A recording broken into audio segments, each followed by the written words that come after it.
When you're composing music for a show that's part of a whole canon of shows like Star Trek, how much do you sort of borrow from the original shows? And how much do you make new and original for Well, them? I mean, I would say in general, I didn't borrow any, except for the Courage fanfare, which I put at the end of the main title, and then also used in episode 15. Other than that, it's just mainly tone. Mainly like trying to stay in the world of the way those shows and that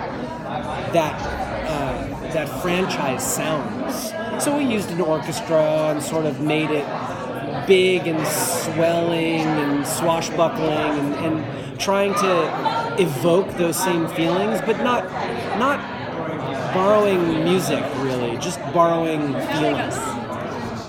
Familiarity. Yeah, well, that's the most complicated part about writing the score for something like Star Trek, which is, wanting to create our own identity and having it feel familiar at the same time. It's a fine line to walk. I talked a lot about this yesterday. If you get too close, you're copycat, and if you go too far in the other direction, you're not Star Trek anymore. So it's like finding that thread. It's hitting a target in the dark. It really is. It's pin the tail on the donkey in the dark. In space. In space, yes. In a vacuum, basically in a vacuum. It's interesting. What was were you a Trek fan before? Yeah. I mean, I kind of assume people are, but not everyone was a fan, per se. I don't know. Was Jerry Goldsmith a Trek fan? I don't know if Jerry Goldsmith... I mean, I don't know. I grew up... I grew up loving Star Trek. My entry point was The Next Generation, because that was right around the time I was a late teen, and that was really where it started for me. And then I went backwards and watched all the movies, the original motion picture, and then Wrath of Khan and Search for Spock and all those. And yeah, I mean, I don't know that I would go as far as to call me a Trekkie, or as they like to be called, Trekker, but I'm a huge fan of the franchise. I've seen every movie. I've seen every show other than Enterprise. I don't know if that counts. I didn't really watch Enterprise. I lost my way during Voyager, but... So did they. I think they did too.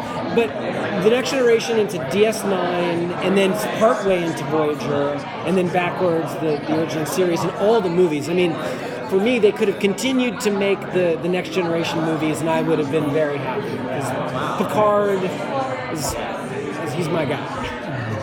See, that was going to be my next question, is there a particular Trek franchise that you like as a fan, as opposed to somebody who can say that they're a fan of certain theme elements? Right. I would say that I'm partial to The Next Generation, but that's because that was my first, that was my entry point. I know people who are partial to the original series because, that's where they started. Those people are significantly older than I am, and I understand. And a lot of people talk about, like, our show not being like the original series. Well, it's like, none of the shows really are. They're all their own thing, and they all sort of are an extension of Roddenberry's original vision. But we all have to tell our own stories, and we all have to sort of tell it in our own way, all within the context of what that idea was.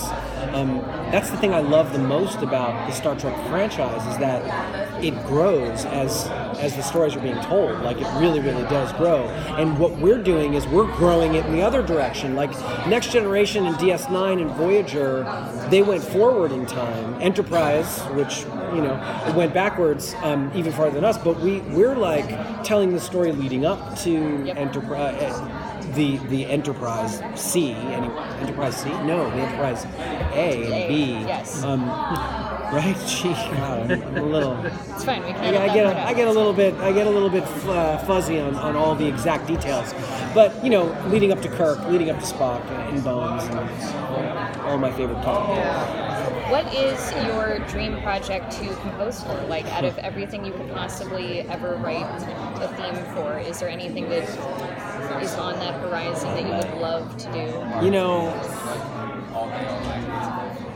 That's an interesting question because Star Trek was one of those, right? So here I am talking to you about that. And, you know, working on a show like Legion, I didn't know what to expect with Legion. You know, I work with Noah Hawley, who is the creator on all of his projects up to now.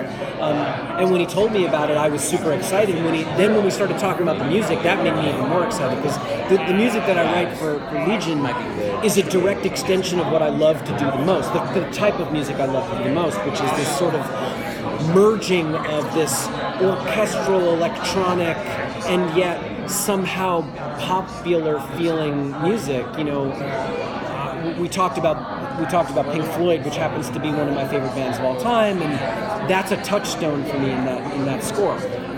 So that was something that was great. I'm interested in what they're gonna do with Watchmen.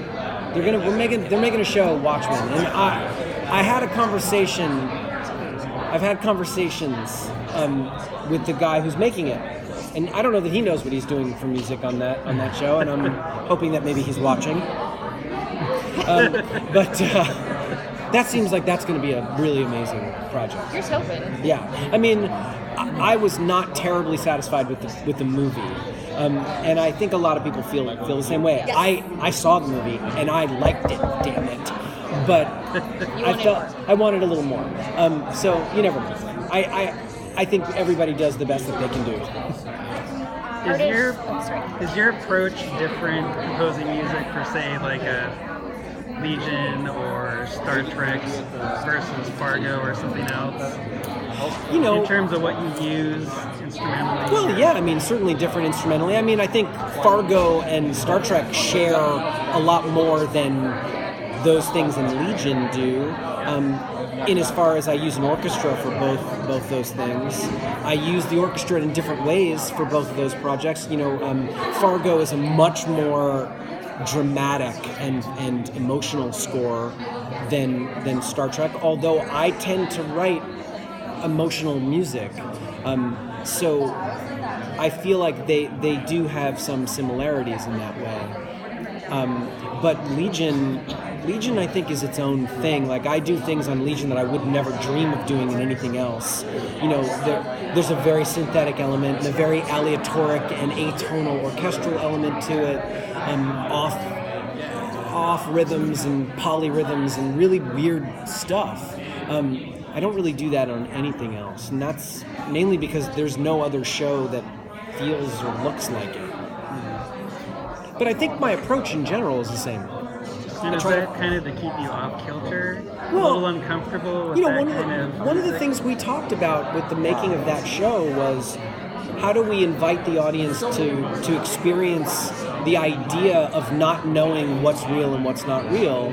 How do we invite them to feel the same thing that our lead character feels, which is completely off balance because he has no idea, like, wait, is this real, is this not real? Things shift a little bit in season 2, which I can't really say how, but there's a significant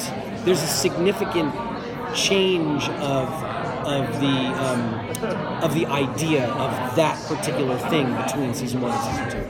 And so I assume the music changes too? Well, I mean, I think that I use the same aesthetic in season 2 that I did in season 1. A lot of the themes that I created for season 1 will appear in season 2. You know, there's still a relationship between David and Sid, so David and Sid's theme appears in different forms, but those melodic motifs, which will feel familiar, appear. And I think that's the greatest thing about telling an episodic serialized show, is that we're making this one long movie. You know, it's one feeling and one story. So as we're telling the story, as the music starts to change and as the narrative starts to change, it also feels somewhat similar and familiar. So you have an idea of where to put things. And, you know, when you hear that theme, you're like, oh, right, that makes sense to me. At least it does to me.